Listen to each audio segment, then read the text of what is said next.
Salam əziz abituriyentlər. Bu gün sizlər üçün məhlullar bölməsinə yeni əlavə olunmuş 68-ci sualın ən asan qayda izahını verəcəm inşallah.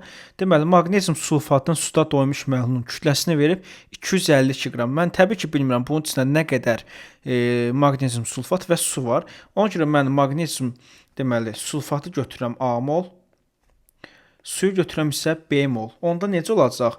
120 vurulsun A, yəni 120 A plus 18 vurulsun B. Bunun kütləsini verib bizə 252 qram.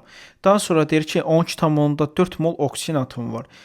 Nəyə diqqət edirəm? Mən bilirəm ki, maqnezium SO4-də 4 dənə oksigen atomu var. Olacaq necə? 4 vurulsun A, yəni 4A. Üzərinə gəlsin.